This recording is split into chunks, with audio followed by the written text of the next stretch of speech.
first thing everyone should write down how much this 1 unit on x-axis indicate. Like we can see here, the scale gives the value for x-axis and y-axis. So on x-axis here in this graph, 1 unit is measured equal to 10 seconds. That means, so how many units are there? 1, 2, 3, and this is 4. So that means if 1 unit is having a value of 10, then total 4 units should give us the value till 40 seconds, as we can see. Okay, so on x-axis 1 unit is equal to 10 seconds. Similarly, if you check on y-axis, what is 1 unit on y-axis? First horizontal line and the second horizontal line. So what is the distance between these horizontal lines? Okay, so 1 unit of distance between these two horizontal line, here it has been marked as 10 meters. So if one box is 10 meter, how many boxes are there? 1, 2, 3, 4, 5, 6, 7, 8. Total 8 boxes are there. If 1 unit, one box measures 10 meter, then on y-axis 8 boxes are there. So therefore there is 80 meters. So this is very important. Whenever we plot values on a graph paper or a graph, scale is very important. Okay, so this is for part 1. Second very important point is to identify which type of motion it is by looking at the graph. So simply, as we can see, all of you have to pay attention here. As we can see here, the graph is starting from 0. Okay, that means when time is 0, the motion is yet to start. Okay, so time is 0. At 0 time, the vehicle is also yet to move. The vehicle has also not even started. So at time t equal to 0, the distance traveled by the vehicle is 0, because the object has not started or vehicle has not even started moving. Okay, then so that means this, and we can see all the circles here. So these circles indicate values on x-axis and y-axis, which is obtained from some table regarding the motion of an object. So as you can see here, the motion, the graph here, basically this particular graph, it is a straight line. It is a straight line which is passing through the origin. Now, so if the graph is a straight line and it is not bent or broken or curved, then just by looking at the graph, we can say the motion of an object is uniform motion. So whichever object's motion is presented here in the form of a graph, we can say that the graph is a straight line. So that means distance is continuously increasing with increase in time, as we can see here. So for first 10 seconds, the distance traveled by the vehicle is 20. Okay, for then 20 seconds distance traveled is 40. Okay, and then for 30 seconds here, the distance traveled by the vehicle is 60.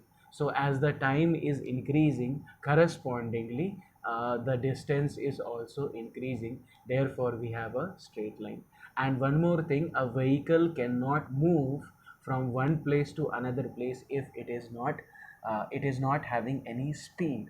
Okay, so speed is very important. So that means the speed is there with the vehicle because of certain speed, because the vehicle is traveling at certain speed, the distance is increasing with time. So time is increasing, okay, because time is increasing and the vehicle which we are talking here is in motion. So therefore with time the distance of the vehicle is also increasing, because the graph which is plotted here is a straight line, the motion of an object is uniform motion. So first thing everyone has to remember is a scale. Second thing, everyone have to first look at the graph, whether it is a straight line or curved line or bent or broken line. Okay, so here as we can see, it is a straight line, uniform motion. Point number 2. Third point which everyone has to focus is to pay attention to this starting point. Okay, so just by looking at the starting point, what information we can get. Okay, so previously we have studied that there are two velocities that we have studied. One is called initial velocity. So initial velocity means starting velocity, when the vehicle was about to start or just started or it has not even moved. At that time, when time is 0, we have simply kicked the vehicle and we are about to sit on the vehicle and move it. Okay, so at that point, that means at time is equals to 0. Okay, how much is the distance traveled? Distance traveled is 0. Okay, because distance is also 0 and time is also 0, so we can say the initial velocity of a vehicle here is nothing but 0. So if the graph is a starting point of the graph is at 0, or we call this point where a vertical line or horizontal line intersect each other, origin, as you can see under the red circle. Okay, so this point is known as origin, where the coordinates are 0 comma 0.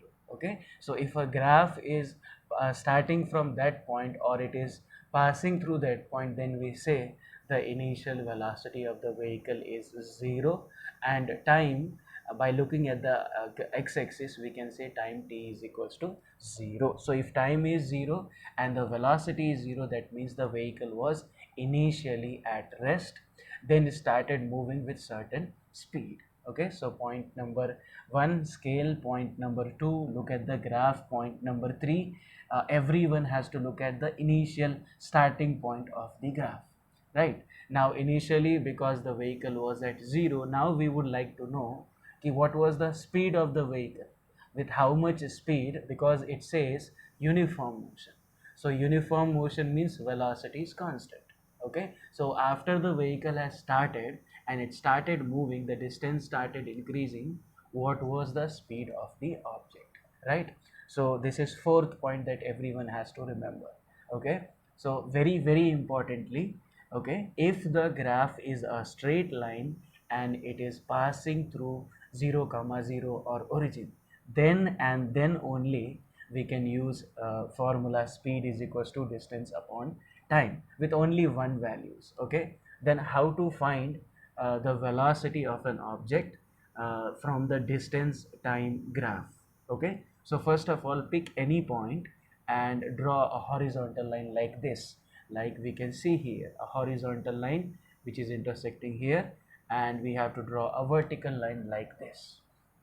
So this horizontal line indicates this vertical line is cutting x-axis at time t is equals to 20, and this horizontal line is intersecting y-axis at point 40. So that means when it took the vehicle how much time? 20 seconds to cover a distance of 40 meter. Okay, so for a vehicle it took 20 seconds to cover a distance of 40 meters. So distance here is 40 and time here is 20. Now we know a simple formula, speed is equals to distance upon time. Okay, and then put the value. So we have to find the values for only one point, what is the time there, what is the distance there. But this method we can use only for a straight line which is passing through the origin, which is a very important trick actually. So it is a very important trick. If the graph is a straight line passing through the origin, then pick one value of distance. Same point, say we can pick the value of a time. Okay, and then substitute it in the graph, in the formula here. Speed is equals to distance upon time. How much was the distance? Distance was 40 and the time taken by the vehicle was 20 seconds. Okay, so 0 0 cancel, 4 by 2, that means 2 2s are 4, and this becomes 2 meter per second. So what everyone has to remember here? Everyone has to remember here four very important points. Number one, whenever we are drawing a graph, okay, scale is very very important. Everyone has to write down how much one unit on x-axis measures and how much one unit on y-axis measures. Point number one. Number two, everyone has to pay attention to the graph, whether graph is a straight line or not, whether it is a curved line or twisted line or tilted line. Okay, point number two, if the graph is a straight line, it is a uniform motion, right? Vehicle is moving with a constant speed. So wherever we calculate the speed, we will get the same value.